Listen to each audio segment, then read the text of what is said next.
जय श्री कृष्णा। आज हम बात करेंगे मोहिनी एकादशी के बारे में। मोहिनी एकादशी भगवान विष्णु के मोहिनी रूप को समर्पित है, जिसमें भगवान विष्णु एक बार स्त्री रूप का अवतार धारण किया था, जो कि अमृत बांटने वाला रूप था।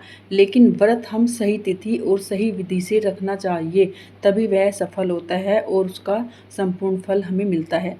जैसे चंद्रमा अमावस्या की काली रात को मिटाकर प्रकाश देता है, ऐसे ही एकादशी का व्रत हमारे जीवन के अंधकार को मिटाकर भक्ति और ज्ञान का प्रकाश देता है। इसीलिए हमें एकादशी का व्रत करना चाहिए और एकादशी का व्रत जो है व्रतों का राजा माना गया है। अब जानते हैं कि हमें इस माह में मोहिनी एकादशी कब है और कब इसका व्रत रखना चाहिए और शुभ मुहूर्त के बारे में। इस बार की एकादशी पर भद्रा भी लगी हुई है। भद्रा कब से कब तक रहेगी, ये भी हम इसका समय जानेंगे। आइए बात करते हैं एकादशी के बारे में।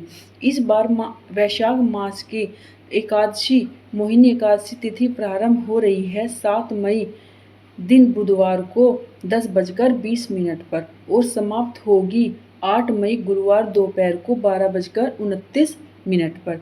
तो हमारे पंचांग के अनुसार और शास्त्र में जो लिखा हुआ है, उदय तिथि को ही मानते हैं। जिस तिथि में उदय तिथि होती है उसी तिथि को माना जाता है। तो उदय तिथि के अनुसार 8 मई एकादशी पर ही पड़ रही है और इसीलिए वैष्णव भक्त और चैग्रस्त सभी जो लोग हैं 8 मई को ही एकादशी मोहिनी एकादशी का व्रत रखेंगे।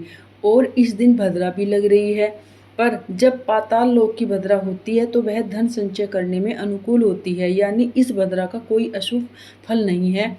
आप पूजा पाठ बड़े आराम से कर सकते हैं। कोई इसका मुहूर्त वगैरह नहीं है कि भद्रा के से हम पूजा पाठ नहीं कर सकते हैं। और इस दिन हमें भगवान को मोहिनी रूप का अपने मन में स्मरण कर ध्यान करते हुए हमें उनकी पूजा अर्चना करनी चाहिए। हमें उन पर पीले फूल, पीले भोग और तुलसी दल जरूर अर्पण करें। आप तुलसी दल एक दिन पहले ही तोड़ कर रख लें, क्योंकि बिना तुलसी हम चाहे कितना भी कुछ भी भगवान हरि को अर्पण कर दें, भगवान कृष्ण को, मेरे लड्डू गोपाल को कुछ भी अर्पण कर दे, बिना तुलसी के कुछ भी वो स्वीकार नहीं करते हैं। इसीलिए हर भोग में तुलसा दल होना जरूरी है और भगवान विष्णु के पूजा में तुलसा दल समर्पित होना बहुत ही जरूरी है। और इस दिन जो मोहिनी एकादशी का जो पारण का समय है वो भी अब हम बात करते हैं। पारण हम करते हैं द्वादशी तिथि को।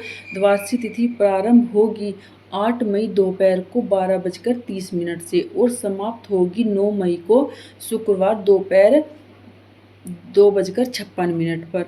तो पारण का जो समय रहेगा 9 मई शुक्रवार को सुबह 5:52 से 8:16 तक रहेगा। इस समय आप पारण कर सकते हैं और पारण का जो समय आपको मिल रहा है 2 से 2.5 घंटे का मिल रहा है, आराम से आप इसमें पारण कर सकते हैं। पारण अगर आप निर्जला एकादशी रखते हो या अगले दिन आप प्रदोष का व्रत रखते हो, तो आप भगवान के चरणों में जो आपने तुलसा दल समर्पित की है उसको भी आप ले सकते हो और अलग से तुलसा दल भी ले सकते हो। पानी में आप तुलसा दल डालकर आप व्रत का पारण कर सकते हो। और पारण करने से पहले आप ब्राह्मण के लिए भोज का सामान निकालें या आप कुछ दक्षिणा निकाल कर रखें। अगर आप उस टाइम पे कहीं बाहर हैं, भोजन का सामान नहीं निकाल सकते हैं, तो आप दक्षिणा निकाल कर रखें और बाद में उसको दे दें ब्राह्मण को। या फिर आप अगर घर पे ही है तो आप बनाकर भोजन भी अपने घर में ब्राह्मण को बुलाकर जिमा सकते हैं। या आप कच्चा जो सामान हम निकालते हैं, दाल, चावल, आटा, आलू, सब कुछ आप निकाल कर ब्राह्मण के लिए रख सकते हैं और बाद में उसको मंदिर में भिजवा सकते हैं। और 9 मई को परशुराम वासी भी मनाई जाती है। इस दिन भगवान के परशुराम अवतार की भी पूजा की जाती है। और इस तरह आप मोहिनी एकादशी का व्रत करें। और मोहिनी एकादशी ही नहीं, हमें साल की जितनी भी एकादशी 24 एकादशियाँ पड़ती हैं और कभी कभी किसी में 26 एकादशियाँ भी पड़ जाती हैं। हमें सभी एकादशियों का व्रत रखना चाहिए।